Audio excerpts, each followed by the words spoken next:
How to talk to girls at parties. Come on, said Vic. It'll be great. No, it won't, I said, although I'd lost this fight hours ago, and I knew it. It'll be brilliant, said Vic, for the 100th time. Girls, girls, girls!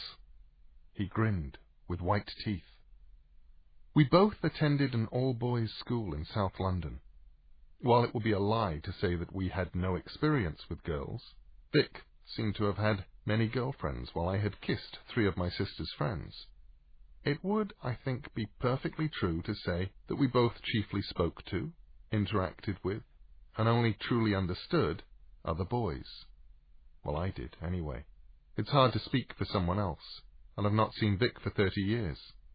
I'm not sure that I would know what to say to him now, if I did. We were walking the back streets that used to twine in a grimy maze behind East Croydon Station. A friend had told Vic about a party, and Vic was determined to go whether I liked it or not, and I didn't.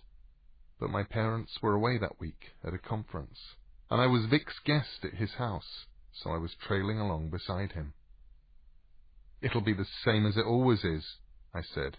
After an hour, you'll be off somewhere snogging the prettiest girl at the party, and I'll be in the kitchen, listening to somebody's mum going on about politics or poetry or something. You just have to talk to them, he said. I think it's probably that road at the end here. He gestured cheerfully, swinging the bag with the bottle in it. Don't you know? Alison gave me directions, and I wrote them on a bit of paper, but I left it on the hall table. It's okay, I can find it. How? Hope welled slowly up inside me. We walk down the road, he said, as if speaking to an idiot child, and we look for the party. Easy. I looked, but saw no party.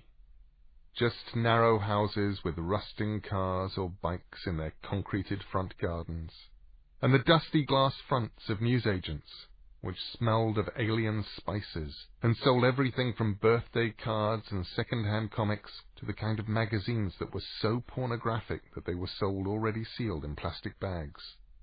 I'd been there when Vic had slipped one of those magazines beneath his sweater, but the owner caught him on the pavement outside and made him give it back. We reached the end of the road and turned into a narrow street of terraced houses. Everything looked very still and empty in the summer's evening. It's all right for you, I said. They fancy you. You don't actually have to talk to them. It was true. One urchin grin from Vic, and he could have his pick of the rum. Nah, it's not like that. You've just got to talk. The times I'd kissed my sister's friends, I had not spoken to them. They'd been around while my sister was off doing something elsewhere, and they'd drifted into my orbit, and so I had kissed them. I do not remember any talking. I did not know what to say to girls, and I told him so. They're just girls, said Vic. They don't come from another planet. As we followed the curve of the road around, my hopes that the party would prove unfindable began to fade. A low pulsing noise, music muffled by walls and doors, could be heard from a house up ahead. It was 8 in the evening. Not that early if you aren't yet 16, and we weren't. Not quite. I had parents who liked to know where I was, but I don't think Vic's parents cared that much. He was the youngest of 5 boys. That in itself seemed magical to me. I merely had 2 sisters, both younger than I was, and I felt both unique and lonely. I had wanted a brother as far back as I could remember. When I turned 13, I stopped wishing on falling stars or first stars, but back when I did, a brother was what I'd wished for. We went up the garden path, crazy paving leading us past a hedge and a solitary rosebush to a pebble-dashed facade. We rang the doorbell, and the door was opened by a girl. I could not have told you how old she was, which was one of the things about girls I'd begun to hate. When you start out as kids, you're just boys and girls going through time at the same speed, and you're all 5 or 7 or 11 together. And then one day there's a lurch, and the girls just sort of sprint off into the future ahead of you, And they know all about everything, and they have periods and breasts and makeup, and God only knew what else, for I certainly didn't. The diagrams in biology textbooks were no substitute for being, in a very real sense, young adults. And the girls of our age were. Vic and I weren't young adults, and I was beginning to suspect that even when I started needing to shave every day instead of once every couple of weeks, I would still be way behind. The girl said, "Hello." Vic said, "We're friends of Alison's." We'd met Alison, all freckles and orange hair and a wicked smile, in Hamburg, on a German exchange. The exchange organizers had sent some girls with us from a local girls' school to balance the sexes.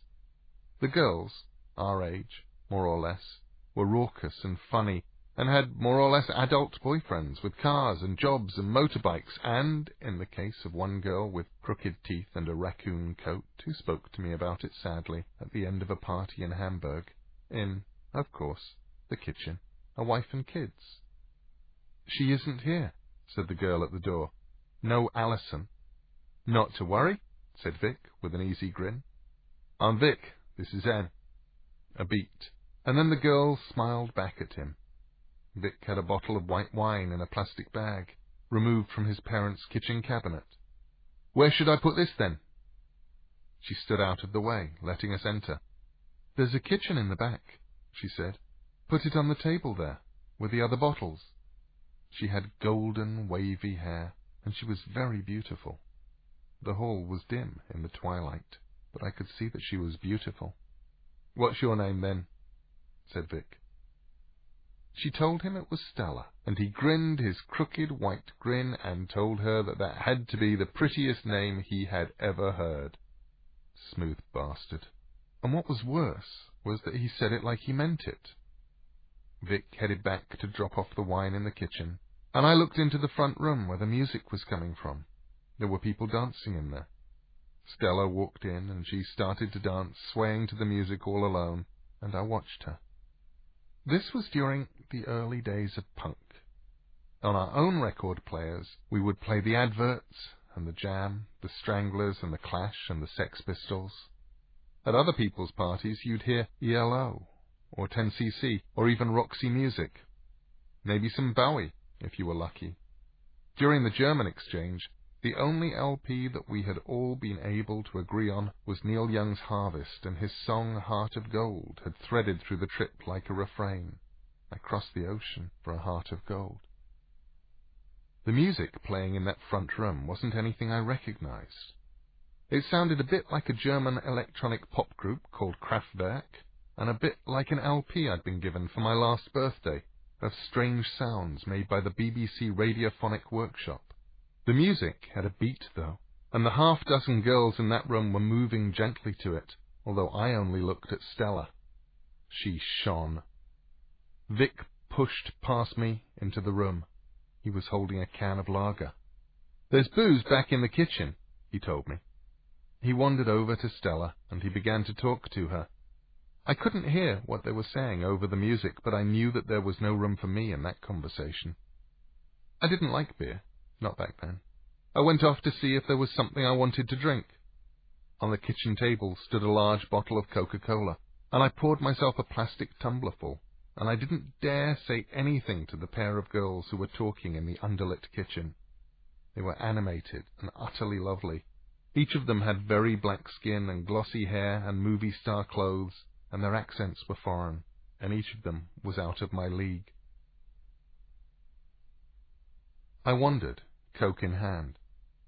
The house was deeper than it looked, larger and more complex than the two-up, two-down model I had imagined. The rooms were underlit. I doubt there was a bulb of more than 40 watts in the building.